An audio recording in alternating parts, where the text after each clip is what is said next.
Thank you, Madam President. Madam President, 12 days ago, we were struck by two bolts almost out of the blue. The suggestion that our financial system is on the verge of collapse, and a proposal under which unprecedented power, discretion, and taxpayer dollars would be given to the federal government, essentially in the form of one person, the Treasury Secretary, to intervene in the market. There have since been many amendments to this plan and much talk about taxpayer protection, all of it well-intended, thoughtful window dressing. So make no mistake, Madam President, if Congress passes this bill, it will be passing, 12 days later, an unprecedented expansion of government power and discretion, along with $700 billion of hard-earned taxpayer funds. After listening to many people I deeply respect, including thousands of hard-working Louisianians, I will, indeed I must, vote no.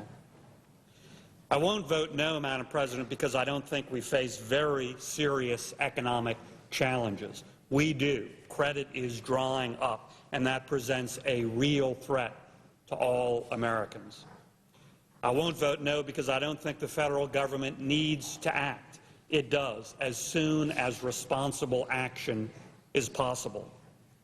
I will vote no because we don't need to use $700 billion of hard-earned taxpayer money in this way, cross this line, set this precedent. We need to stabilize the market and increase liquidity, not replace the market with unprecedented government intervention at taxpayer risk and expense. We need to minimize the pain on average Americans who did nothing wrong, not wipe it away from politicians, lenders, and yes, some borrowers who did plenty wrong, who were plenty reckless. My fundamental concerns with this plan are only heightened by the fact that to implement it, tens of thousands of judgment calls will have to be made as to what to buy and for how much. And those judgment calls will be made by who? Teams of new bureaucrats who came from Wall Street and who want to go back there. That ensures bias and even corruption. And my deep general unease is only fueled by the fact that there has been no real discussion of the fundamental long-term reforms that are needed. Breaking up Fannie Mae and Freddie Mac, demanding real money down for all home purchases, and establishing aggressive pro-growth tax and economic policy.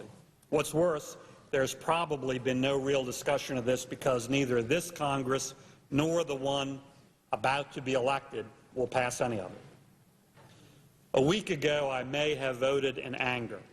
Although that's still there, I act now with a profound sense of sadness and disappointment because this unprecedented expansion of government intervention at taxpayer expense is the product of an appalling lack of political leadership. First, crying fire in a crowded movie theater, then demanding that the only escape is to take dangerous action like tearing down the walls, though there are plenty of exit doors in sight. Mr. President, I truly pray that much of what I've said is proven wrong, and I'll try very hard to do just that myself, particularly in terms of the next step, by working tirelessly to pass the fundamental reforms we need so that a repeat of this mess, however much a repeat is actually encouraged by this bailout, never happens again. However we vote on this first step, I hope we can come together on the next step in terms of meeting that challenge, passing the fundamental reforms we need. And in that spirit, I ask the leaders of this Congress to call this Congress back this year, immediately following the election, to do just that. Now is the time to enact real solutions that grow our economy, develop small businesses, increase opportunities for all Americans. Now is the time to reform the misguided government policies that caused this mess in the first place.